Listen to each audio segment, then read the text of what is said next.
Urdu novel ابن Attash, قسط number 33۔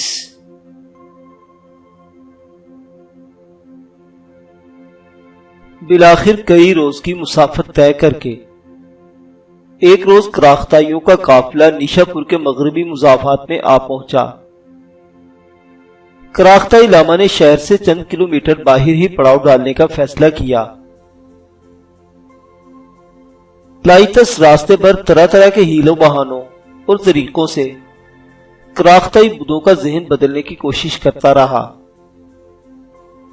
لیکن ماں سوائے سوکانا کے وہ کسی بھی کراختائی کا ذہن بدلنے میں ذرہ بھر کامیاب نہ ہو سکا۔ سوکانا بوڑھے لاما کی چہیتی پوتی تھی، جو اپنے والدین کے بجائے بچپن سے اپنے دادا کے پاس رہی تھی۔ لائتس کی باتیں اور دلائل سوکانا کے دل میں گھر کرنے لگے تھے، لیکن قافلہ کے باقی لوگ بوڑھے لاما کے سخت احکامات کی وجہ سے پورے سفر کے دوران لائتس سے دور رہے تھے۔ لیکن بوڑھے کی چہیتی پوتی بگڑے ہوئے بچوں کی طرح کئی مرتبہ دادا سے الجھ پڑتی تھی اور لائتس کے خیمے میں جا پہنچتی۔ لائتس کا خیمہ ہمیشہ الگ نصب کیا جاتا تھا، جس کے آس پاس پہرے دار نوجوانوں کے خیمے ہوتے تھے۔ سفر میں بھی لائتس کے آگے اور پیچھے پہرے داروں کے اونٹ چلتے اور باقی قافلے کے لوگ قدرے فاصلے پر پیچھے پیچھے آتے۔ لائتس کوئی معمولی آدمی نہیں تھا، وہ چاہتا تو بڑی آسانی کے ساتھ اس قافلے سے نکل بھاگتا، لیکن وہ اس طرح نہ جانا چاہتا تھا۔ اس نے سوچ لیا تھا کہ وہ بہر صورت واپس تو آئے گا، لیکن کراختائیوں سے دشمنی مول کر نہیں، بلکہ ان کی اجازت سے واپس آئے گا۔ البتہ اس کے دل میں انتہائی شدید قلق تھا۔ اس نے دنیا کی سب سے حسین عورت کے ساتھ وعدہ کیا تھا کہ وہ اس کے بھائی کو باطنیوں کے شکنجے سے چھڑا لائے گا۔ اسی قلق کی وجہ سے وہ چاہتا تھا کہ یہ سفر جلد از جلد ختم ہو اور وہ اپنی مہم پر روانہ ہونے کے لیے واپس آ سکے، لیکن سفر تھا کہ شیطان کی آنت کی طرح لمبے سے لمبا ہوتا چلا جا رہا تھا۔ نیشا پور کے مضافات میں لائتس کے قافلے نے پڑاؤ کیا تو لائتس کو ابو سلیم بغدادی کی باتیں یاد آنے لگی۔ ابو سلیم نے لائتس کو نیشا پور کے بارے میں بہت کچھ بتایا تھا۔ لائتس کو معلوم تھا کہ اس شہر میں عمر خیام جیسا ماہر فلکیات اور ریاضی دان مقیم ہے۔ ایک بار تو اس کا جی چاہا کہ وہ اہل قافلہ کو کچھ بتائے بغیر یہاں سے فرار ہو کر عمر خیام کی رصد گاہ میں پناہ لے لے، لیکن ایک تو اسے یہ معلوم نہیں تھا کہ عمر خیام کی رصد گاہ کس جانب ہے، اور دوسرا اس کو اپنے خاندان والوں کے ساتھ اس طرح حرکت کی مناسب نہ معلوم ہوتی تھی۔ لیکن نادرہ کے ساتھ کیے وعدے کی بے چینی تھی کہ بڑھتی ہی چلی جاتی تھی۔ اہل قافلہ نے پڑاؤ ڈال دیا۔ چاند کی آخری راتیں تھی، ہر طرف اندھیرا چھایا ہوا تھا۔ ستاروں کی روشنی بھی ان کالی گھٹاؤں کے عقب میں پوشیدہ تھی، جو آج شام سے آسمان کو ڈھکے ہوئے تھے۔ کراختائیوں کا قافلہ مارے تھکاوٹ اور کسل مندی سے غروب آفتاب کے ساتھ ہی بستروں میں دبک گیا۔ نیشا پور ایک سرد مرطوب مقام تھا۔ آسمان پر چھائے ہوئے بادل دیکھ کر لائتس کے پہرے دار بھی گھبرا گئے۔ اس تاریک رات میں اگر تیز بارش نے انہیں آ لیا تو وہ مقدس لاما یعنی لائتس کے خیمے پر نظر نہ رکھ سکیں گے۔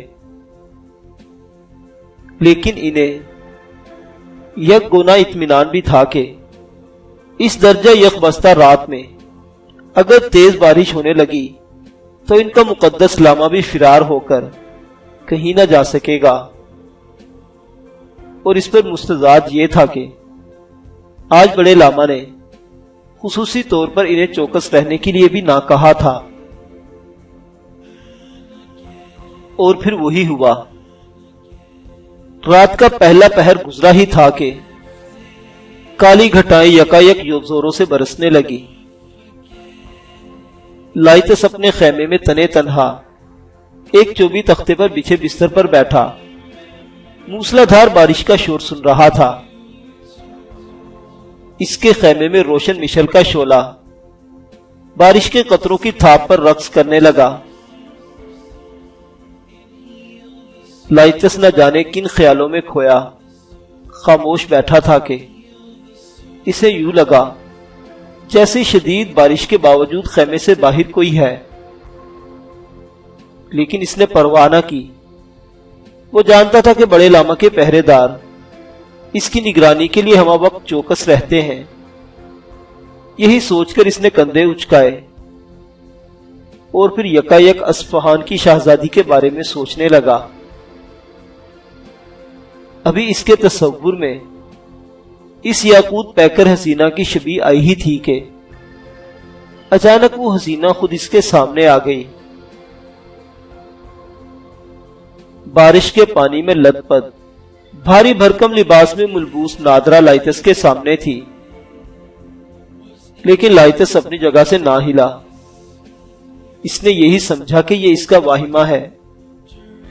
بھلا اصفہان سے سینکڑوں میل دور کرخستان پر اس یخ بستہ ملک نیشا پور کے مضافات میں خیموں کے ایک پڑاؤ کے اندر اور پھر اتنی طوفانی بارش کے دوران رئیسہ محل نادرہ بیگم یہاں کیسے آ سکتی تھی؟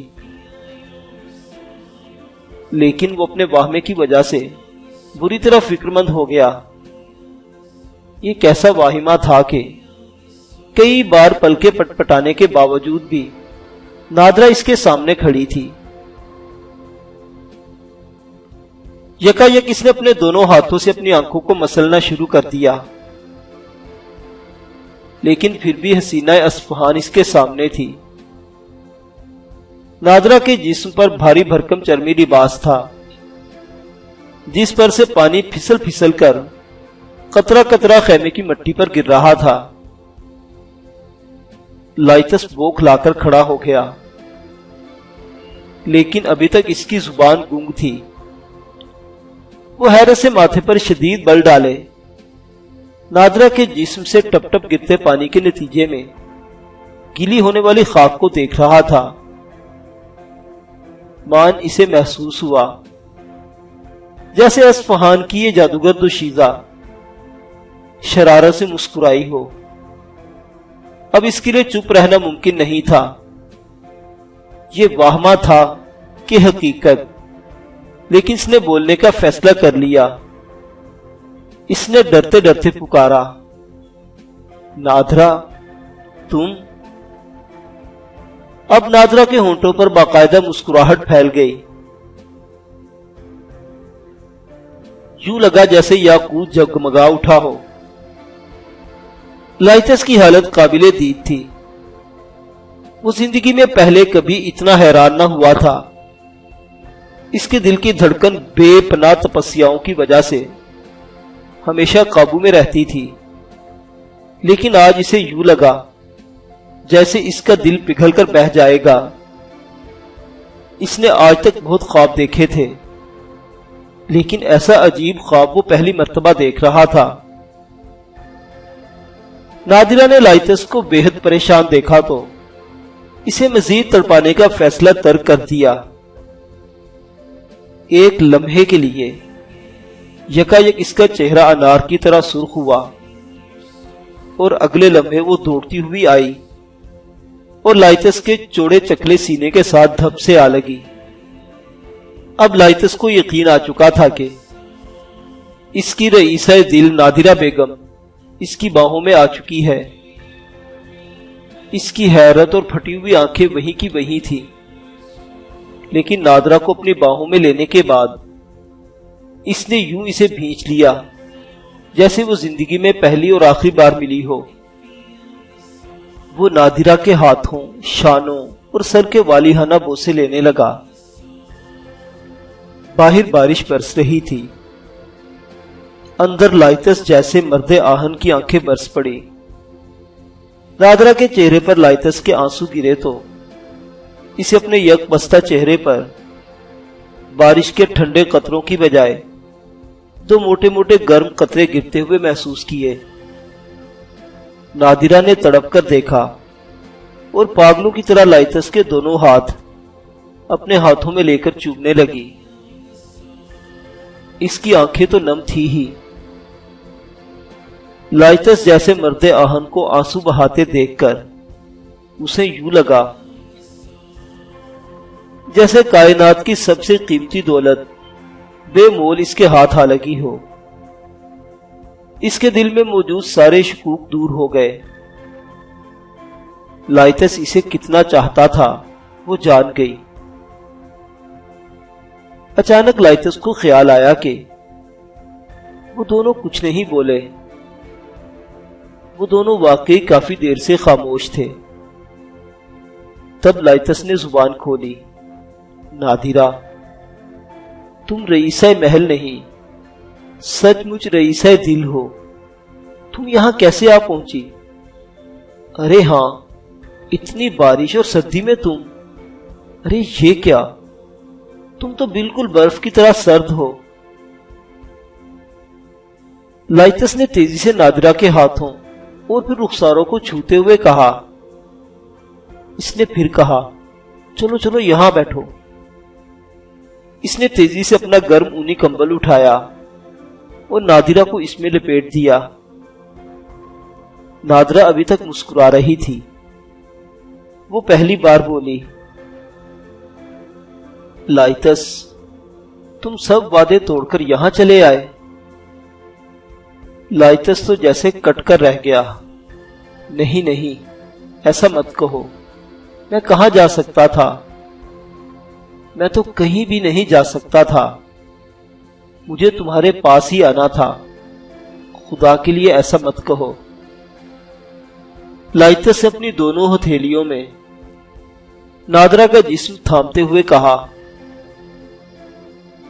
نادرا نے کمبل سے ہاتھ نکالے اور لائتس کی دونوں ہتھیلیوں کی پشت پر رکھ دیے۔ اب وہ اپنے دونوں ہاتھ دبا کر گویا خود کو سہلا رہی تھی۔ نہ جانے لائتس کس گفتگو کا شکار تھا۔ سچ تو یہ تھا کہ ابھی تک اسے نادرا کی آمد پر یقین نہیں آیا تھا۔ دونوں ایک مرتبہ پھر خاموش ہو گئے۔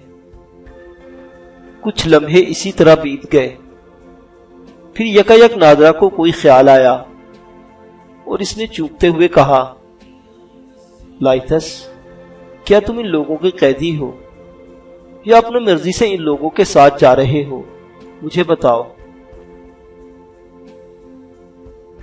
سچی بات تو یہ ہے کہ نہ تو میں ان لوگوں کا قیدی ہوں اور نہ ہی میں ان کے ساتھ اپنی مرضی سے جا رہا ہوں۔ تمہیں شاید معلوم ہو، میں نے اسلام قبول کر لیا ہے۔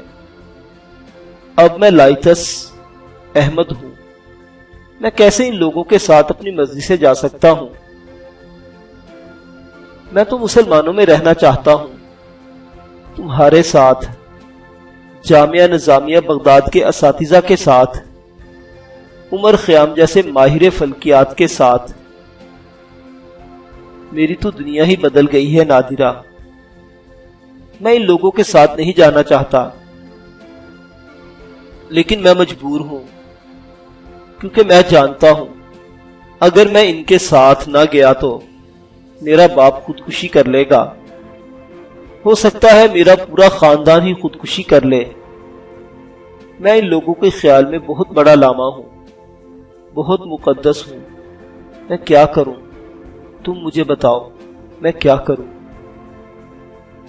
نادرا کی آنکھوں کے ٹمٹماتے ہوئے دیے بجھنے لگے۔ وہ یکدم فکرمند ہو گئی۔ وہ تو یہی سمجھ رہی تھی کہ لائتس محض قیدی ہے۔ ابھی وہ یہی سوچ رہی تھی کہ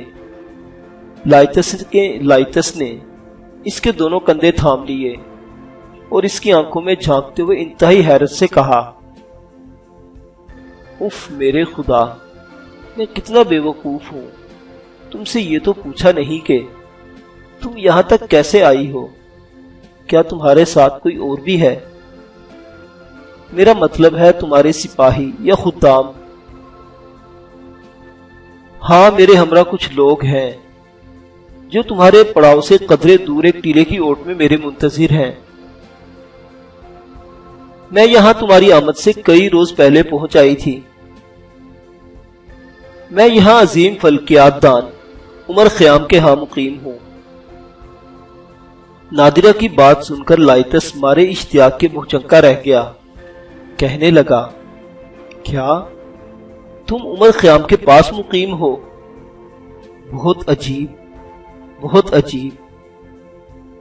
میں سب سے زیادہ شوق عمر خیام سے ملنے کا رکھتا ہوں۔ میں نے سنا ہے کہ یہی ایک شخص ہے جو نظام الملک توسی کے نہ صرف مقرب ترین دوست تھے بلکہ ان کے ہم مکتب بھی تھے۔ تم خوش نصیب ہو کہ ان کے پاس مقیم ہو۔ کاش میں بھی ان کی رصدگاہ دیکھ سکتا، ان سے مل سکتا۔ نادرہ پر مسرت نظروں سے لائتس کی دلکش آنکھوں میں جھانک رہی تھی اور ساتھ کے ساتھ آنکھیں پھاڑے اس کی باتوں پر حیرت کا اظہار کر رہی تھی۔ کچھ توقف کے بعد نادرہ نے کہا، آخر تم اس مخمصے سے کیسے نکل سکتے ہو؟ کیا اس کا کوئی حل ہے؟ اب کیا ہوگا؟ یہ لوگ تم سے کیا چاہتے ہیں؟ یہ تمہارا کیا کریں گے؟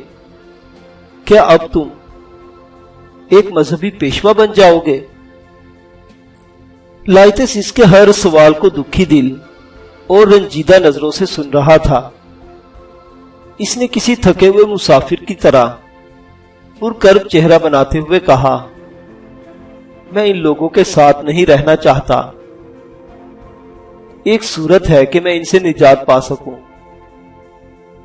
بدھ مت مذہب میں جب کوئی شخص اپنے منہ سے مکتی طلب کر لے تو کسی میں ہمت نہیں ہوتی کہ اسے روک سکے۔ میں ان سے مکتی مانگ لوں گا اور یہ مذہبی طور پر مجبور ہوں گے کہ مجھے مکت ہونے سے نہ روکیں۔ نادرہ ایسی نظروں سے لائتس کی جانب متوجہ تھی جیسے وہ کچھ نہ سمجھ پا رہی ہو۔ اس نے کہا، مکتی کسے کہتے ہیں؟ تم کیسے مکت ہوگے؟ مکتی خودکشی کو کہتے ہیں۔ بات ابھی لائتس کے منہ میں تھی کہ نادرہ نے اس کے ہونٹوں پر انگلی رکھ دی۔ یہ کیا بےہودگی ہے؟ تم مکتی مانگو گے، گویا خودکشی کرو گے؟ نہیں، مکتی ایک ایسی خودکشی کو کہا جاتا ہے جس پر مطبت میں کسی کو کوئی اعتراض نہیں ہو سکتا۔ یہ مختلف طریقوں سے اختیار کی جا سکتی ہے۔ میں ایک لمبا روزہ رکھ سکتا ہوں تا دم مرگ، کوئی ایسی چنوتی کو اختیار کر سکتا ہوں جس میں لازمی طور پر موت کا خطرہ ہو، کسی اور طریقے سے خود کو اذیت دے سکتا ہوں تاکہ انجام کار میں مر جاؤں۔ لیکن تم فکر نہ کرو، میں مروں گا نہیں، میں مکت ہو کر بھی زندہ رہوں گا، کیونکہ میں چنوتی کا راستہ اختیار کروں گا۔ یہ مجھے نہیں روک سکتے۔ نادرہ، میں ہر قیمت پر یہاں سے نکلنا چاہتا ہوں۔ نادرہ اس کی باتیں نہ سمجھ پا رہی تھی۔ یہ بدھ مت کی باتیں تھی۔ یکا یک نادرہ کو عمر خیام کی کہی ہوئی ایک بات یاد آئی اور وہ کھل اٹھی۔ اس نے لائتس کی مبہم باتوں کو نظر انداز کرتے ہوئے کہا، لائتس، عمر خیام تمہارے فرار کی معقول سے معقول ترکیب نکال سکتے ہیں۔ تم اپنے قبیلہ والوں سے کچھ ایسا کہو کہ یہ تمہیں آزاد کرنے پر مجبور ہو جائیں۔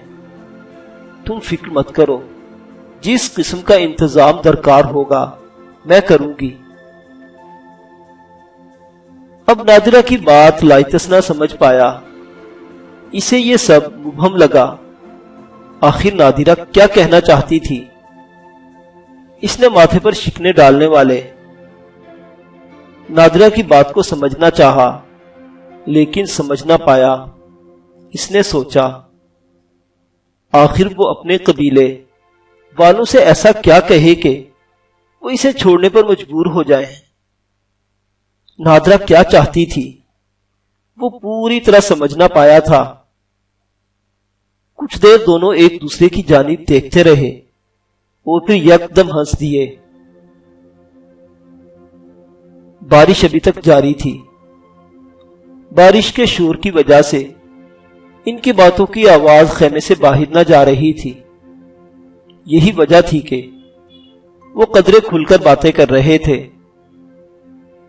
پڑاؤ کے پہرے دار خلاف معمول گہری نیند سو رہے تھے۔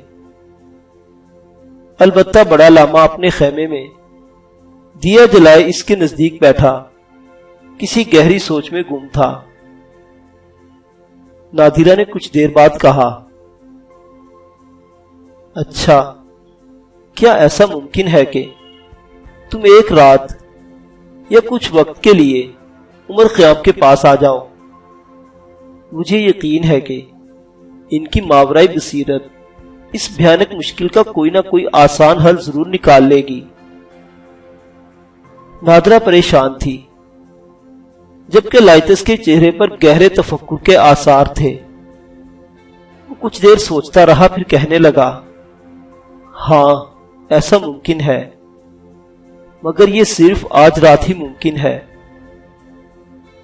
ہو سکتا ہے کل اس قدر شدید بارش نہ ہو، یا یہ بھی ہو سکتا ہے کہ کل تک قافلہ اس وادی سے پڑاؤ اٹھا کر شہر میں جا ٹھہرے۔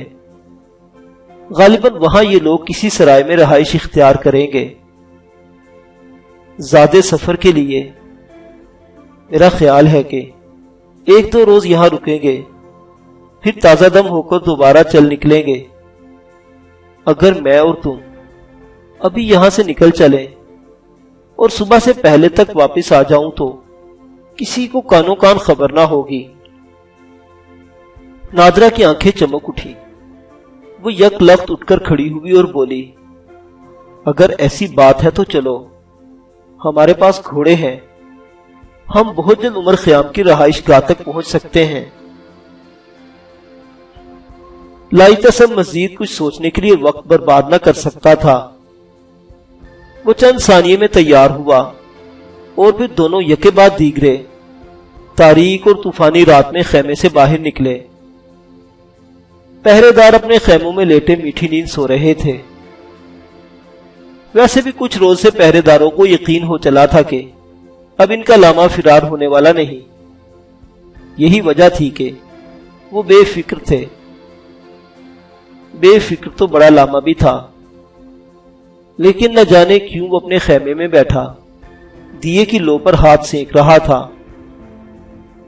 لائتس اور نادرہ خیمے سے باہر آئے تو موسلادھار بارش نے ان کا استقبال کیا۔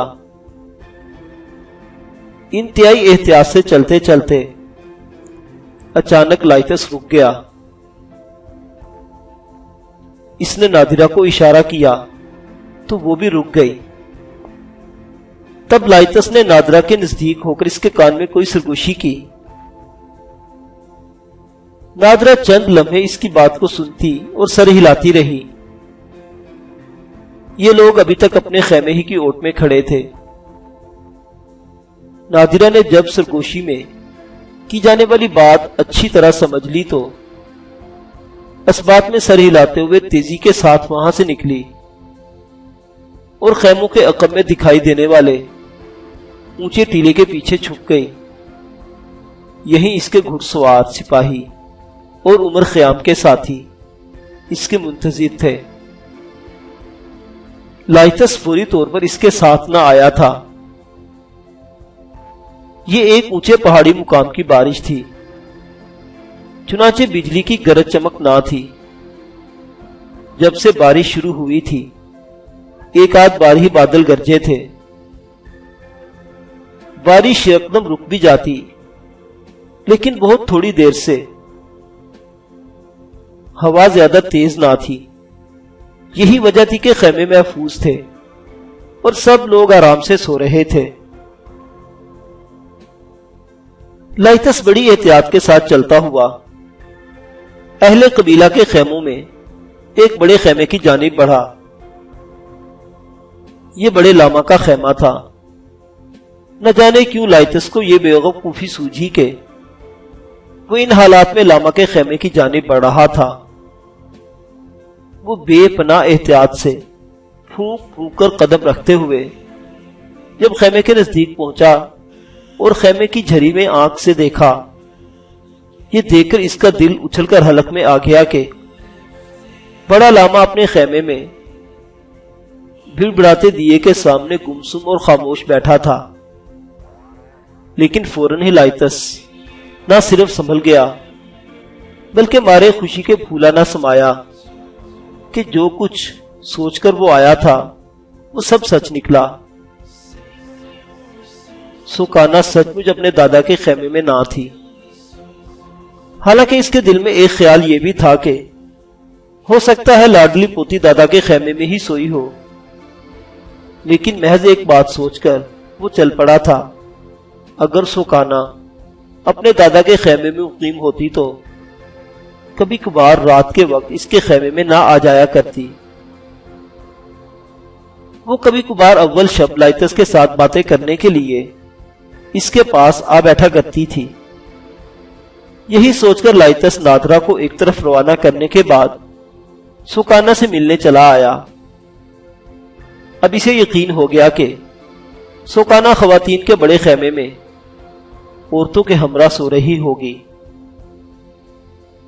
وہ سوکانا سے کیا کہنا چاہتا تھا یہ تو اس وقت پتا چلا جب وہ انتہائی خفیہ طریقے سے کسی ہوشیار بلی کی طرح خواتین کے خیمے میں داخل ہوا اور ٹمٹماتے ہوئے دیے کی لو میں فرش پر سوئی ہوئی عورتوں میں سے سوکانا کو پہچاننے کی کوشش کرنے لگا۔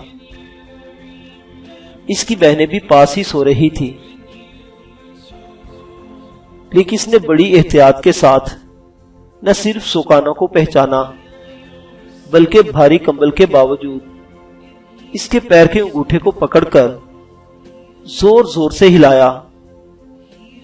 سوکانا ایک بار کسمسائی اور پھر اگلے لمحے فوراً بیدار ہو گئی۔ اس نے پہلی نظر میں ہی لائتس کو پہچان لیا اور لائتس کے اس طرح آنے پر حیران ہونے کی بجائے مارے خوشی کے پاگل ہونے لگی۔ وہ دل ہی دل میں لائتس کو بہت چاہتی تھی لیکن کبھی اظہار نہ کر سکی تھی۔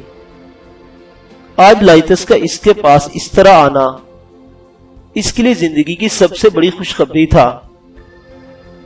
شاید وہ لائتس کی آمد کا کچھ اور ہی مطلب سمجھی۔ لائتس نے اسے خیمے سے باہر بلایا اور وہ خود کو اپنی بھاری بھرکم چادر میں لپٹائے خیمے سے باہر نکل آئی۔ اب بارش قدرے تھم رہی تھی۔